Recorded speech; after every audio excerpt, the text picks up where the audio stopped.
How would you like to achieve your first million? And today we have a special guest joining from Canada, Brady. He's a marketer and one of the most amazing people with 20 years of experience in the field. So, Brady, tell us, what are the 5 steps to make your first million? Welcome to Unstoppable Podcast with Harry Sardinas, inspiring conversations with influential millionaires, investors, thought leaders, entrepreneurs who are making a massive difference with their innovative products and services, and sharing the challenges and wisdom of how they sold their first million. Awesome question. Harry, thank you so much for having me on this podcast. I'm so excited. I love your energy, and Thank you. I couldn't be happier to be on this with you, and I can't wait to share this with you. So I've got 5 steps here, and maybe what I'll do is, I'll give you the 5 steps, and we can drill down to each one as we go through, because I love teaching and mentoring and diving into the nitty gritty of it all. But let's just get a maybe top level. I'll give you the 5 key things, and then kind of you can go into them. But let's go for the first one. I would say assumptions kill projects. So what I mean by that is with anything that you do, when you assume something, you're leaving a gap for the unknown, and that's where time and money and energy can be wasted, not spent well, and all that. So that's one of the key things. So if anything, just and if you don't know, ask. That's one of the big things. So don't ever assume, just ask. As they say, there's no dumb questions, right? So always ask, always get clarity on it, and that's kind of the biggest thing that's always been a bad thing for any of our projects, when either us or they assume someone's going to do something, it kills it. And then, for me with marketing, it always starts with the brief. So with anything around when you're doing your project, just focusing on doing the research. The marketing really comes from understanding who your clients are, who your competition is, what the market's doing, and also too now with how advanced AI is getting, with the research and deep research you can do. There's no excuse for not using it to the power that there is to really dive in and understand who your clients are, your competition, know the market, know what's going on, know who's spending what, know who's saying what. So you can kind of then, marketing, business is a game after all. So in understanding who the competition is on the other side, you can better prepare. So again, do your research before you jump into the brief. And we kind of touched on this before, but play the long game with marketing, and just don't try to, as much as it is ramping up really quick. Marketing and business, it's a marathon, it's not a sprint. So plan for that long term, sort of put things in place, budget for that, and just don't spend everything you have all in one shot, because if it doesn't work or something happens, you've kind of wasted the opportunity for you to grow and move that forward. And another really big thing is stick to a strategy. And where a lot of people want to be very tactical, there's a difference between strategy and tactics. So number 5 is understand the difference in strategy versus tactics. Strategy is that 10,000 foot view. You're seeing you're seeing the game board, or you're seeing the entire business and the market, as a whole. Whereas tactical, what little moves to make within that to kind of, grow your market share, and grow your brand and everything else like that. So understand the difference between what's strategy and what is tactics. And the last one is, it's we have a common saying, if it's not in writing, it doesn't exist. So with that, be very careful of making sure you have the right non-disclosure agreements, the contracts, who owns what, the ownership and originalities and all the contractual stuff. So again, when you say about making money, millionaires and everybody else, it's not so much about how you make it, but how you keep it as well. Right. So the less you can spend, the more you can keep, and hence the more you can invest in other things. So a lot of what we walk and talk through clients is really about not just how to spend their money, but how to thoughtfully use their money to the best advantage and invest in it. So be sort of thoughtful on contractual things when you're talking to any marketing, any designers, any contractors. So that would be the biggest thing. And also to ownership of who owns what when you're building anything, when you're creating products, packaging, all of that. So it's all about saving your money and not wasting it or losing it because of you made an assumption or you didn't read a contract through thoroughly. So those are sort of the big high level things. Plan, be strategic about what you do, be thoughtful what you do, and of course, just the biggest thing is take time to let things read through things and proof things and understand things. Because if you try to speed through, if you try to speed through all of this, hence the name of the book is called Blindspots. You're going to be hitting them because you're bumping into them all over the place because you don't have a clear view and a clear vision of what's in front of you. So that was, I would say that'll be the 5 key things that we can kind of dive into. Blind Spot, what a great title. What got you inspired to write this book? Awesome question. Do you know what you were getting into? Because, oh my God, I wrote several and it's a lot of work.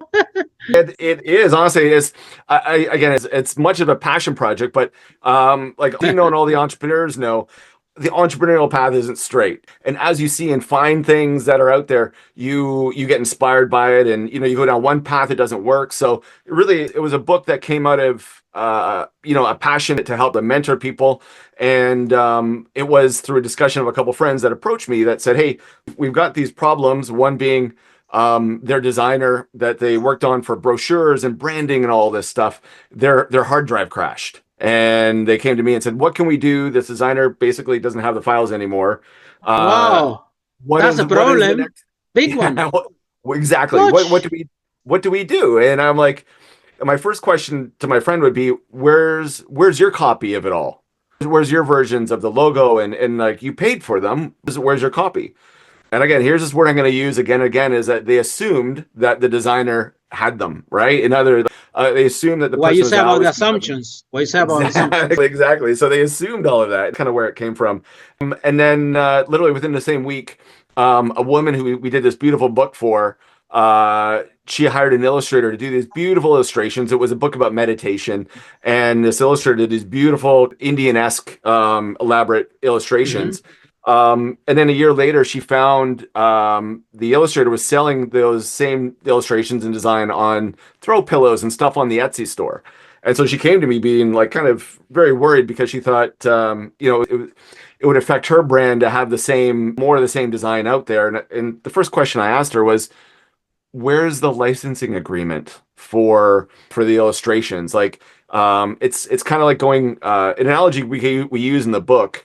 It's kind of like, just because you pay for it doesn't mean you own it. And kind of think it's, yeah. So in that, it's you're 100%, you're 100% right with that one. Yeah. And that's kind of how she had no idea. She says, what's a licensing agreement and everything else like that.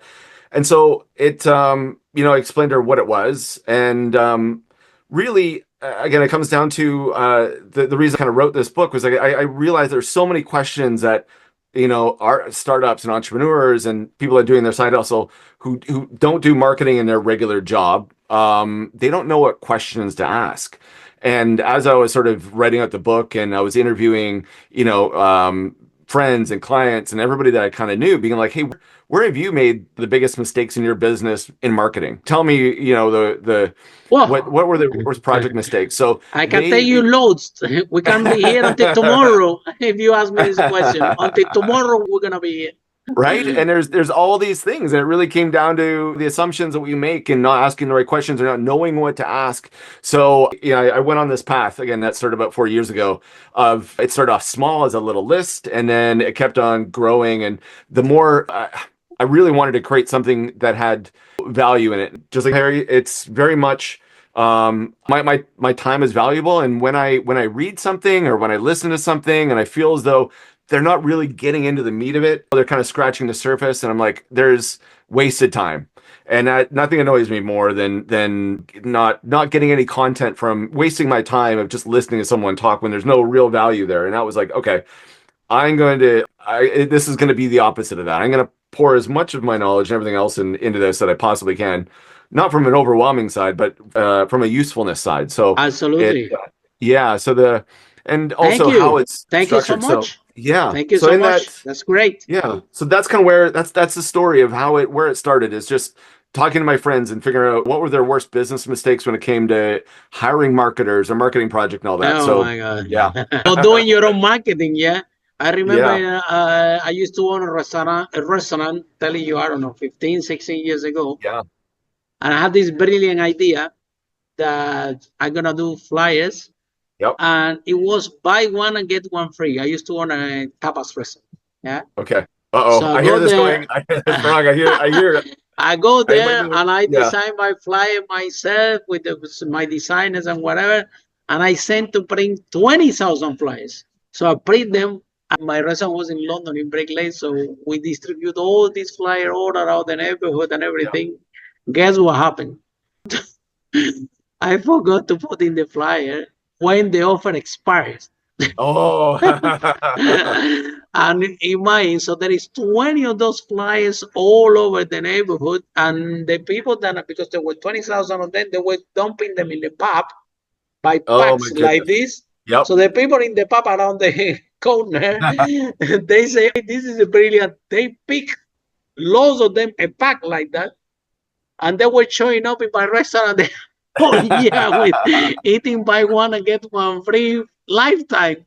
And there is Oh, nothing I couldn't do. You see, they no. arrive into the place with emotion. I'm like, man, just for this tiny Yes. detail, Yep. look how huge was the impact. Yeah, and so I learned during doing these mistakes the Yeah. hard It's way. the Like I smallest. said, if I share with you more of this one, we will be here until tomorrow. But I remember another one very quickly. When somebody came to me, Harry, this is Yep. amazing. You're gonna have your ad in the metro.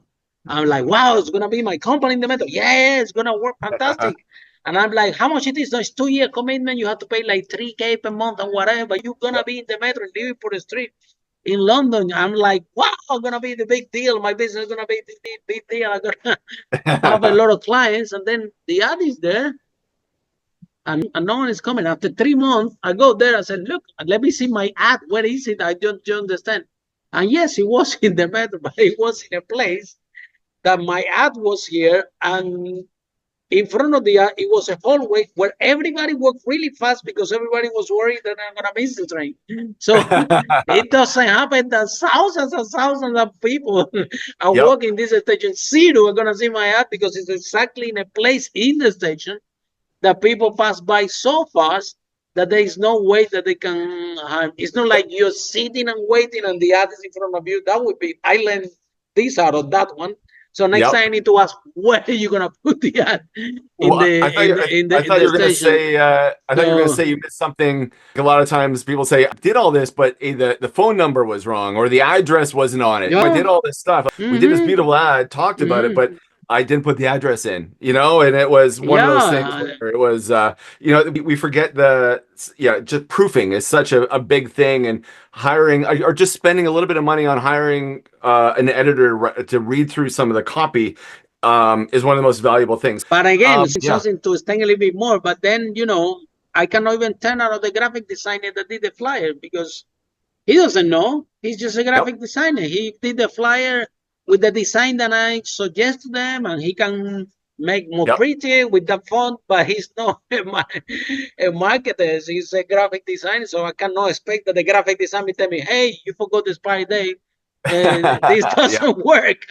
Yeah. There's no chance that the graphic designer will know No, that. and this is so Again, with this the web design, we had the same thing, Brady. Sorry to interrupt you. yeah, and Web design, yeah. we had the same thing. No, I'm gonna design amazing web. Yeah, you can make a pretty web. That can I make money with this web? Yeah. A completely different ball game, right? And this is maybe one of the things I'll touch on is that what's really important is, again, I talk about slowing down. Nothing the wrong with the process for a lot of people. designers. They're amazing. Yeah. I work with loads of Yeah, them. but if it's really, when you hire contractors, just like we hire employees, it's kind of funny when we're in business, sometimes we don't go through the scrutiny of interviewing contractors and everywhere else. We go through more scrutiny of, like, for you, probably hiring a busboy in the restaurant than you do hiring a designer, right? It's sort of who are you, what, everything else, and slow that process down. And although sometimes people are, you get a referral from somebody, that's really great. But one of the things is that just because a referral from another company doesn't mean they could be a really good fit for you. And there's a lot of different types and styles of consultants, how they work and everything else that's out there. So one of the key things that even comes, I mentioned in the book, is like, take your time to hire those people. Again, play that long game. Nothing's a rush. Hire, like, find that right person that fits your energy, that, kind of, I don't necessarily that even works in your industry. That's always a benefit, but someone who has that spark the same way you do, that you kind of, you have the same energy together, right? And that's more key than, Right.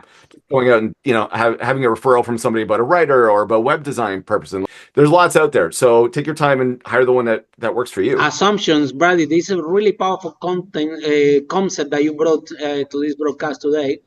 And boy, did I get it wrong so many times in my life, because assumptions, running businesses, assumptions, assuming that the graphic designer knows about the expiring days and this, assuming that the web developers, have a certain knowledge how the what type of content have to or copy have to have the website without knowing that. Or so you cannot assume, website, web design is one thing, copyright is another thing.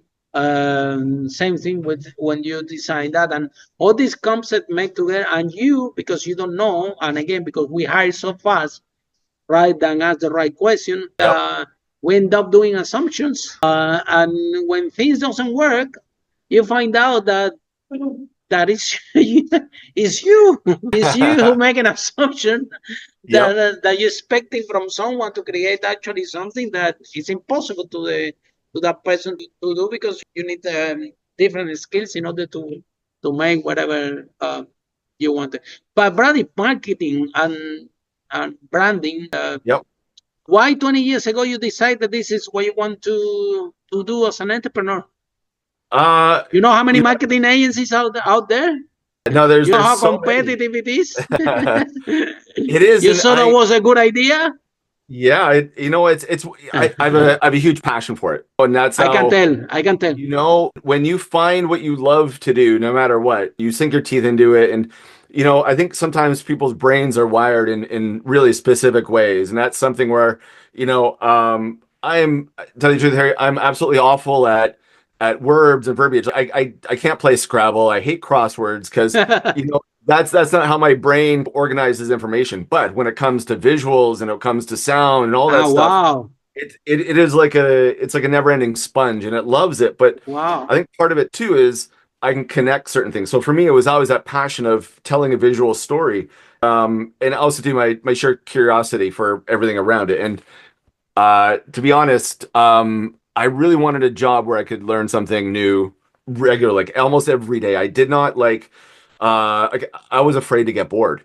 You're not gonna get bored if you have a marketing. Yeah, so with every new client, everything else, I could learn something else. So it was a fear of doing just having a job where I can kind of learn something and play. And to me, it was really why I jumped into it. And it seemed like a lot of fun. It's a lot of work. It's a lot of pressure because it's kind of like sports. You're paid to perform, right? And unlike sports where they have to do an action, we are paid to be creative. And even when you're tired and you don't want to do it, you still have to be creative. But like accounting, where not dumbing it down, but you're moving numbers around.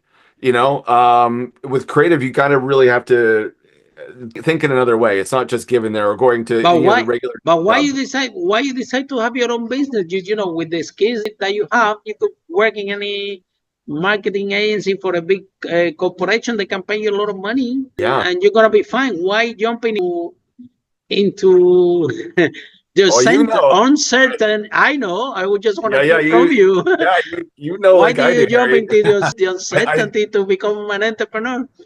I think, as well as anybody, it is very much.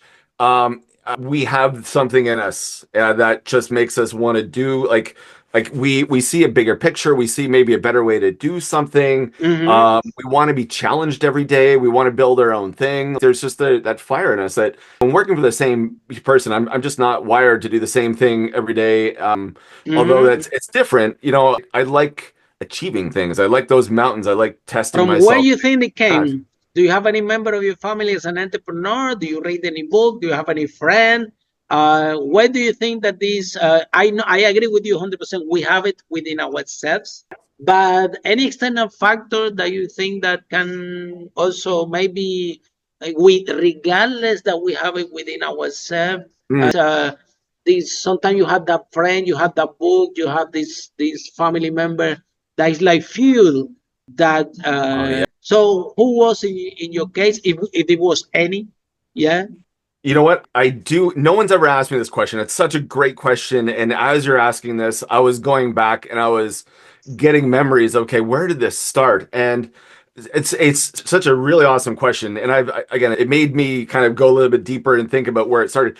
And the answer is actually my grandparents. We used to live out in the country, and we used to live on a farm. And I think part of it of being an entrepreneur is we did all the farming stuff. So tend the field, but also you do all the canning and you do everything to by hand and by yourself, because farming is a very kind of solo sort of you're your own entrepreneur, you're solo entrepreneur, yeah. kind of thing. Yeah.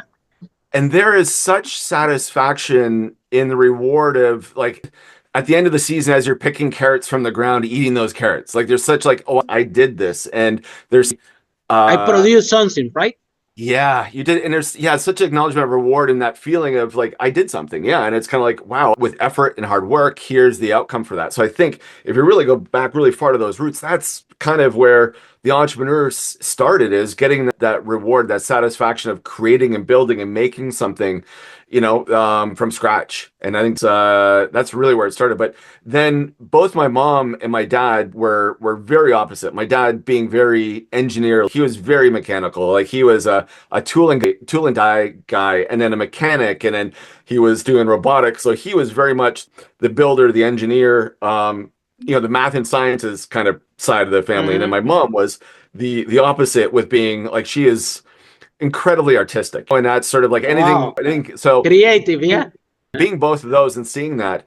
But also, we talk about what got me into this career. Is like I always knew I wanted to be creative, but I felt the marketing industry was the I could be most expressive in that, or use everything. Because I was thinking about architecture, but not many architects get to kind of create the buildings they really want to ever create. Or there's a lot of industries where they don't get to really use their creativity as much as they possibly can. So this for me was one of those industries where I could keep on testing and playing with things and if you're doing marketing, right? You have to be very, very creative, because we come different type of clients, and you have to be very creative in order to get them more clients. And there is something, I'm a creator as well. There is a problem with us, with the creator. The creator never stopped to create. Who was a creator also Walt Disney. I hear that he was in debt.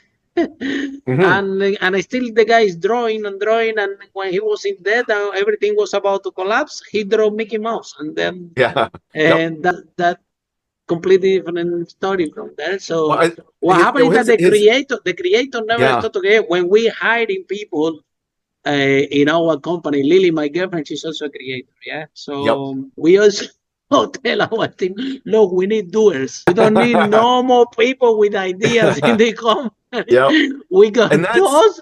We got plenty. With Lily and I, we never stop to create. Every time we're creating something, our team sometimes they cannot cope. We haven't finished one website now, so we create a lot. So how you manage to from creator to creator? How you manage to allow to surround yourself with your team in order to make sure that it's balanced? Because I can guarantee you that with more than one creator in the organization, it's difficult, because everybody creating, so who's gonna do it, right?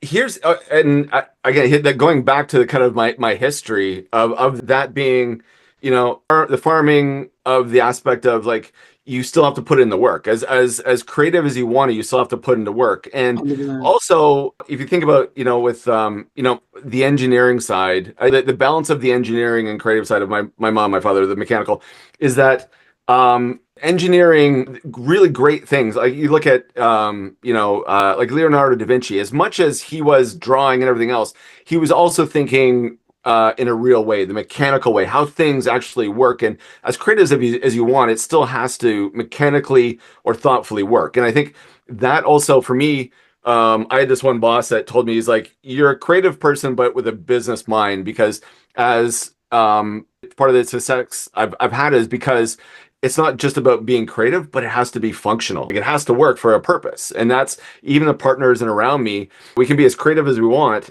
and do these beautiful things. But if they don't, this is one of my blind spots starting out very early, because we would come up with these most beautiful creative ideas, sometimes very expensive to execute, but it had Mm-hmm. no strategy, had no, as nice as Mm-hmm. it was, it didn't really do what, there was no purpose. There was nothing to, it didn't do anything, and the clients are like, okay, like where's all my clients? Where's all the business? And you're like, but the ads are beautiful, but this is beautiful, but it didn't really mechanically work the way it should. It didn't actually drive business. There was no underlying, mechanics to do that. So that for me was, I had a client that it happened to, and I learned that lesson from it can't just be creative without having functionality of actually doing something. And that's kind of really, really, really important. We all own things too that look beautiful, but they don't really work all that well. And that's kind of, so that for me is that balance. I bring that in all aspects of life, and as creative as you can be, you also needs to show that. And I think if I can even for your listeners, is that even when you look at marketing people's portfolios and everything else, even though you saw these beautiful creative pieces and websites, and they talk about the awards that they've won, which I also have an issue with, because awards don't equal return on investment for clients. So that's, bluntly, as many design awards and everything else, I just they don't actually show the success of a campaign or how successful it was. It could be really creative, but doesn't show, what the return on investment was for the client. So in that, I always ask, how did your creative perform in the marketplace? And that's one of the biggest questions I would ask people when you're hiring somebody. Ask them, what was the outcome of that? Like you would say from your experience with this billboard in this really, Mm-hmm. it was great and everything else, but the return on investment was next to zero because Disaster. of where it was. So I would always say it's great that you've got billboards up and you've done all this really great creative stuff, but what was the return on investment for the business in any aspect? So don't be afraid to ask. Again, if you assume that all of these were successful in their own way, then you're just gonna get more of the same. So I come from a very business entrepreneurial sort of mind frame as well. On the farm and living in that way, every dollar has to count as well. So, don't overspend. Spend on the when you have to or when you need to, but be thoughtful of how you spend it. And yeah, it's one of those key things, and that's something I'd sort of stress to people. Like, find marketing is an investment in your business. It's not just something that makes it look good. And I would say marketing, branding, all the things that surround sort of the touch points that people have, is that it is an investment. And just make sure that you're hiring the right person, the right people to manage that investment for you. That's fantastic. And then, Brady, one more question is regarding the founders, the startup founders that they are listening the broadcast.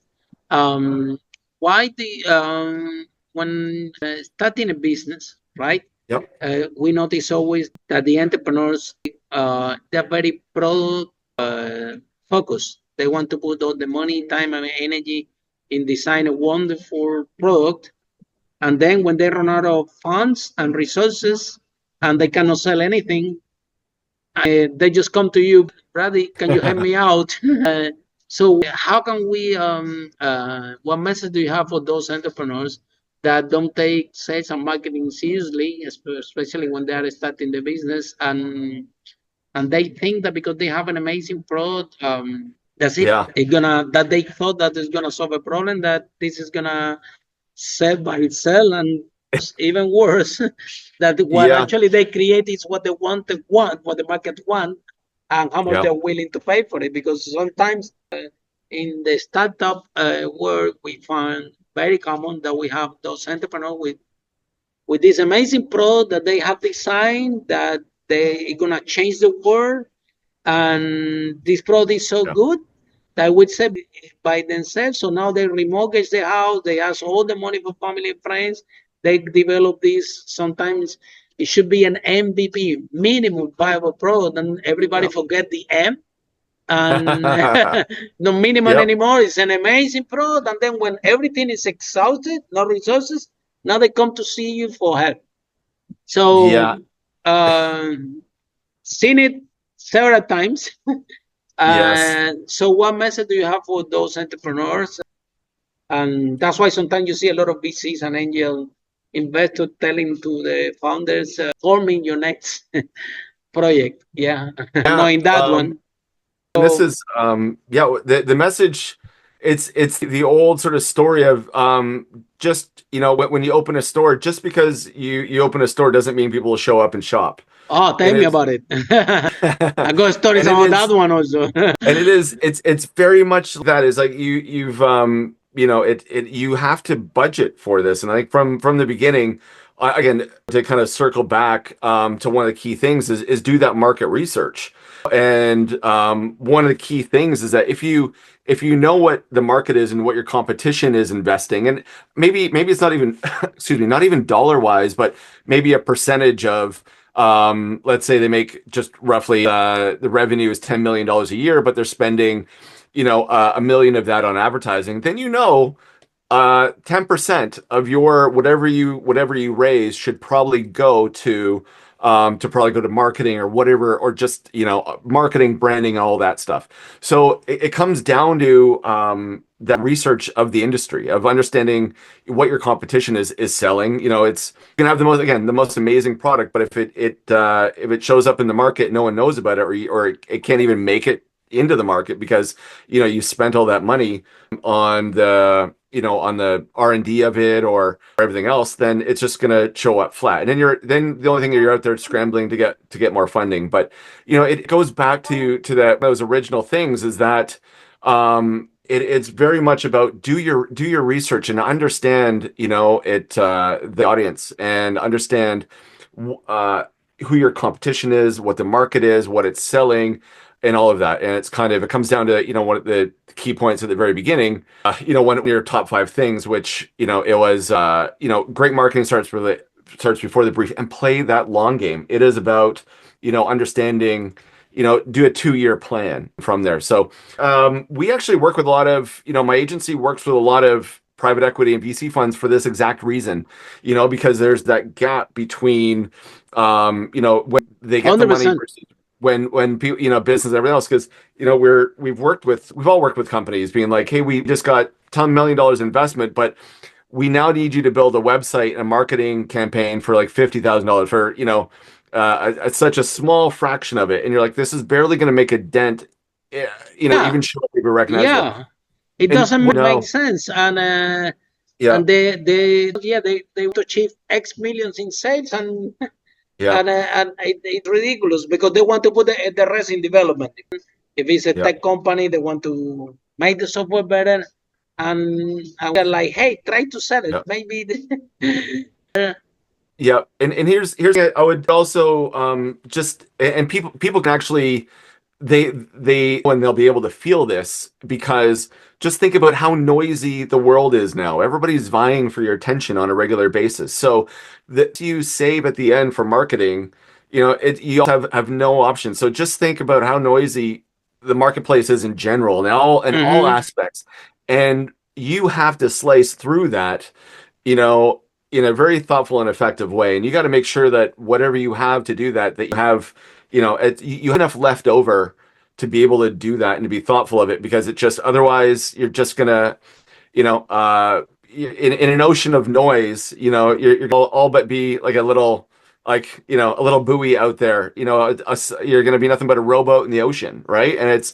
maybe in a big boat might find you, but think about how much noise there is out there. So make sure that they understand, like, that's something we can all feel, because we know it's just, to get our attention and to be meaningful, it takes a lot. Right. So that's where I'd start, and then work back from there. And, like you had, create the MVP, the M of the MVP. Right. So yeah. Yeah. And that's it. And that's another really big thing. Everybody with these great ideas. And like I said, I started this book 4 years ago, and it's gone through multiple iterations, and it just better because of it. And I didn't just put out a product and just like threw it into the market. I was on testing it and asking, everybody around me, like, hey, can you proof this? Can you read this? What do you think about this?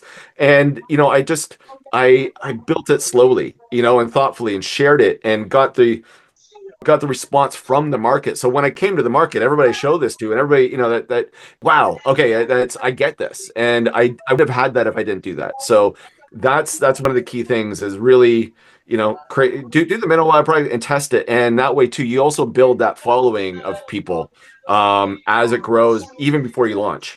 So Brady, tell us, if somebody's in love with our conversation, how people can find you, how this process works.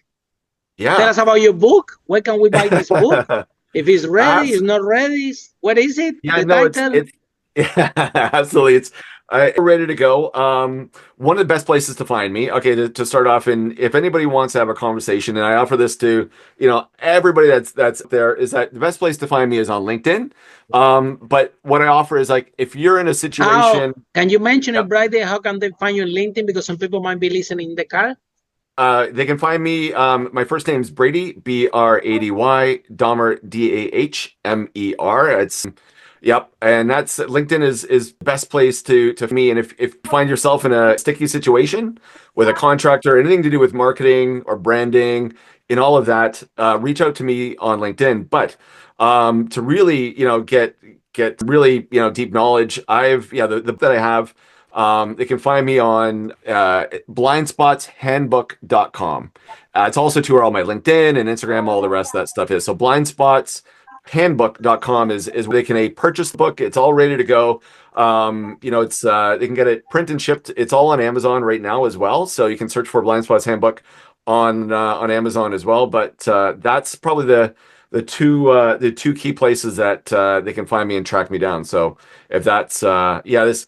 As someone was saying before, this is like a little insurance policy for your marketing budget. So yeah, really? Anybody that's out there looking to market or in the middle of it or planning to, this is like, an insurance policy for your time and money on that. So yeah. Fantastic. Thank you so much. And for all of you following the podcast, see you in our next episode of Unstoppable, how brave entrepreneurs like Brady break that wall and achieve the first million. Bye for now. Awesome, Mary. Thanks so much. Appreciate it. Thank you. Follow us for more interviews with world's most influential, audacious entrepreneurs that overcame challenges and adversity, providing you with the blueprint of how they sold their first million so you can grow your business exponentially.